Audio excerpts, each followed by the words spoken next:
Thanks for joining us for the Member Excite presentation.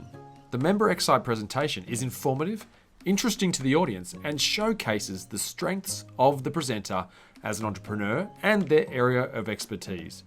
It's not a sales pitch, it's a 10-minute educational and insightful exploration into what they do. And of course, it's exciting. Ladies and gentlemen, please welcome our BX Excite presenter today, Gentle Gerardy from Online Business Strategist, to present to us on online branding for introverts and extroverts. Ladies and gentlemen, please put your hands together for Gentle Gerardy. You don't have to overshare or feel sleazy or oversell. You also don't have to spend your life online. There are the strategies and other things that you can do so you can still stand out, but protect your privacy, your kids. You know, I went through a divorce. There's a lot of things that you can do by having an extroverted or introverted profile. So most of us go online and everyone focuses on engagement, making more friends. For me, it's about making sales, and it's because really I had no choice but to. And often you see people, they go out and they just make it super sleazy, or they overshare, or they may even upset their current friends or their family, which I see often. So who would like to have a online strategy where they can spend a lot less time online and it's not going to be stressful or sleazy? That's me. So I'm Chantel Gerardy, and I work with non-techie people just like me. I'm non-techie at all, come from a personal training background, hyperactive, like to stand and move around all the time. So I am non-techie, and the reason I tell you this is because if I could do it, you could do it. You just need to know how. And for me, it was all about making people's life online a lot simpler and a lot easier so that it would actually matter. So yes, I moved here, 3 kids under the age of 5 years old. They're now teenagers. My twins are now 17 and my youngest is 14. And literally we had no money, knew no one, and the personal training industry on the Gold Coast here was saturated and had no Centrelink. We were paying our way into the country. In fact, the car we had, the roof was falling down. My kids would have to hold it up. And we didn't have an air conditioner, and a rat had died in the engine. So like we used to call it rat bag. So, and that's all a true story. So when my husband at the time, he lost his job twice, he was made redundant. They were going to send us back to South Africa. And that's where I went, you know what? I need to do something and I need to grow this business. And what I did was I taught myself how to use Facebook without paying for ads or without outsourcing. And with no tech experience or marketing background at all, I was able to work out a lot of what not to do, because I did it initially, like spamming. But I also worked out what can you do. And because I had kids running around or whatever, I couldn't just be visible. It actually had to make money. So that was really important for me. I grew a 6-figure business from doing this. And I did that over the period of 13 years. So a lot of people go, what the hell? Last year I bought my first property. And I remember going to the Gold Coast Expo and people said to me, you're so lucky. You know, and they were also trying to buy properties, and they were like, oh, you bought it with your partner. I'm like, no, I didn't. I bought it on my own, you know. So, you know, it's really important. So what is the difference? Well, a lot of people are just doing stuff, but they're not doing it strategically. So I have since been nominated for international and national awards. I've been nominated top 10 business strategists in 2021 and top 20 social media coaches in 2022, along with being featured in Channel 9 News, Fox, and multiple other media. And I still go, wow, just little old me. But it's basically for my work in out-of-the-box marketing and innovation strategies for business owners. So today I'm going to talk to you about how you can maximize your online marketing, whether or not you're an extrovert or an introvert. So firstly, why is online branding important? So branding isn't just your colors, your fonts, and your logos. In fact, I'm a bit of a logo hater. I actually don't think logos are important. I just don't believe that they're memorable or people know what they are. And a flower could mean you're an accountant, a bookkeeper, a stripper, like it could be underwear. Who knows what that flower is? For me, when it comes to social media, it is your colors, it is your font, but more importantly, it's the key messages that come out of your mouth. That is your tone, your voice, and your content is really important, and mission statements. So your online branding is important because it allows you to stand out, make an impact, be memorable, be recognizable. It makes you easy to find. People can develop that know, like, and trust and get a yes. In fact, Debbie today, when she arrived, said she's seen me online and she heard I was presenting and she thought, oh, I'll come and have a look. So, and that's just because of the consistent feeling or message that's online. And it doesn't have to be perfect, it just has to be consistent. So number 2 is, how do you actually show up online? A lot of people always ask me this, and they go personal versus branding, because they want to try and keep it separate.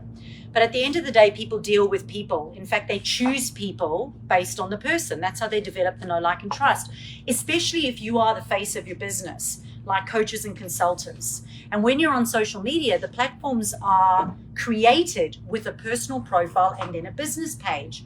So you have to have a professional looking personal profile as well as a business page. And you have to have consistency across it, so that on your personal profile, you don't say you're a real estate agent, but then on your business page, you say you're a tarot card reader. Okay? It happens all the time. There's complete inconsistencies across it. People just go no, they stop scrolling, and it's kind of like Tinder. If they swipe right, they just don't come up in front of you again. So your personal profile is about you, the person, and what you do in your business is part of that. So you can decide how much on your personal profile you want to share with regards to your business. But coming to the meeting here, for example, you want to show people that you're a passionate business owner who goes to networking meetings, and it gives you credibility across your personal profile. But your business page is about your business. So you share a lot of your business, but where people go wrong is they don't share about themselves, and it is social media. So it is important for you to have some of your values, some of your community stuff, some of your, stuff around your kids and running a business, because it helps people connect with you at emotional level. It's also important that you understand your privacy settings, because on your personal profile, it is private unless you make it public, whereas your business profile is public completely 100% unless you block or ban someone.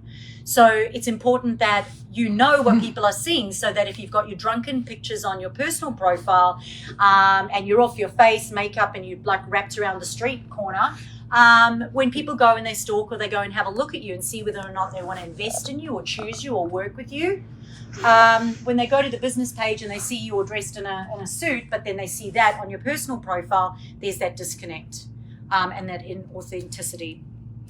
So number 3 is, so how do we maximize our online marketing? Well, firstly, decide how you want to be seen online, and it's perfectly okay for you. You can have a private profile, you can have a public profile, you could have a private profile that has your business stuff public but everything else hidden.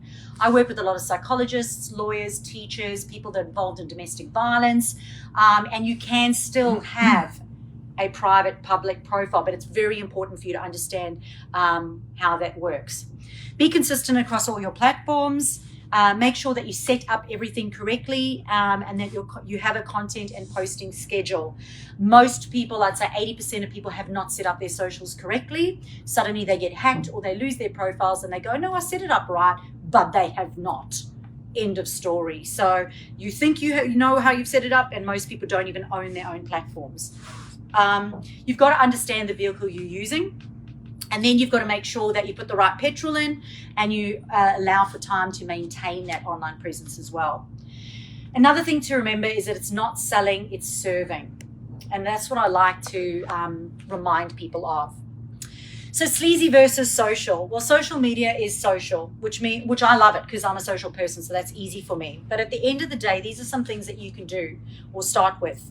You can share your story. It's one of the most important things to do. And you only have to share a story that's comfortable for you. So extroverts can go crazy with it. Introverts can tell the story, but as long as there's enough in there to emotionally connect with the audience. Share other people's success stories, because people don't just want to hear about how wonderful you are. They also want to hear from other people how great you are. So you can also do anonymous. You can do little templated ones if you can't get actual real ones as well. Offer solutions by sharing your expertise. Show statistics and support quotes to build your credibility. That helps the left brain people connect with you. Make sales by mentioning the outcomes of your desirable offer. Thank you. That always give me extra because I'll buy time. That's okay. No, thank you.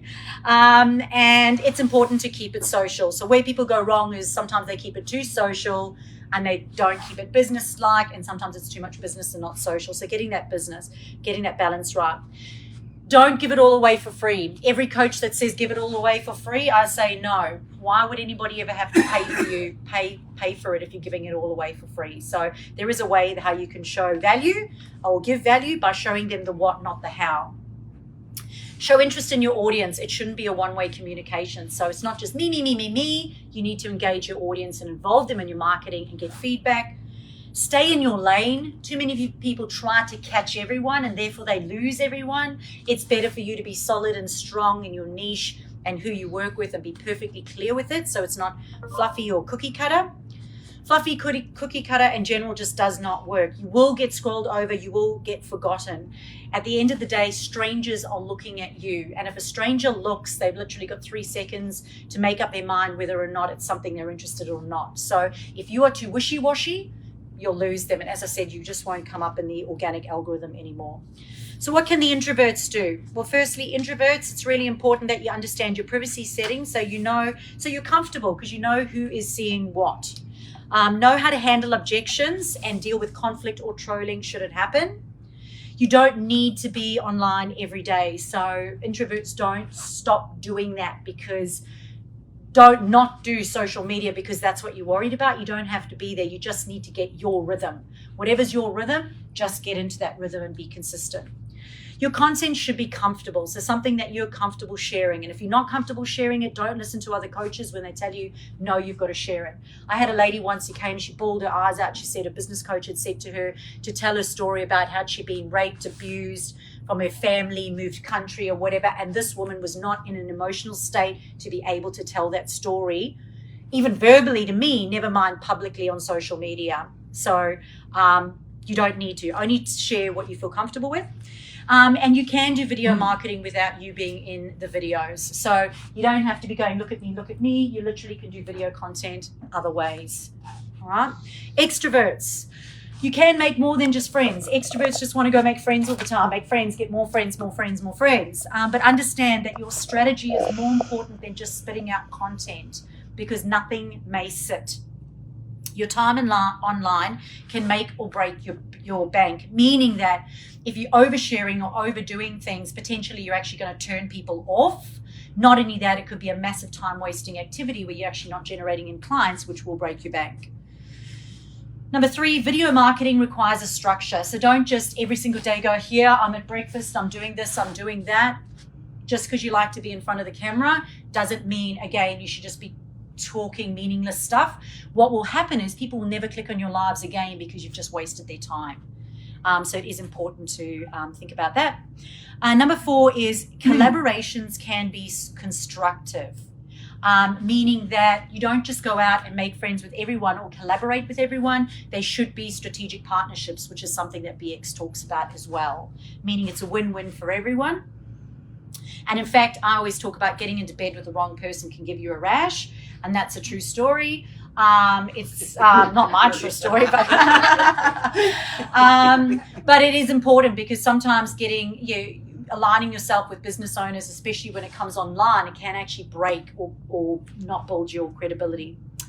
And the last one is too many friends can kill your algorithm. So there are other coaches out there who will tell you just to befriend everyone. And in fact, and I think, Andrew, you had this as well, where they tell you to befriend other coaches like you. And what you're actually doing is weakening your algorithm. It's important that your referral partners you're friends with, that's really important, and that you're engaging in your referral partner's audience because you share your audience. However, when it comes to just making friends with everyone and your competitors, and buying followers, just because you've got high numbers, you're actually weakening your algorithm because they're not actually interested in your content, which means they're not engaging. So that rash slows down. So your branding online is a huge contributor to whether or not your online marketing is actually going to make you money. Both extroverts and introverts can safely and successfully make their marketing matter by applying their branding authentically. So if you'd like a roadmap to more clarity, confidence, and clients online, I'm happy to have a discussion with you about this. Just contact me. Thank you, Gerardy.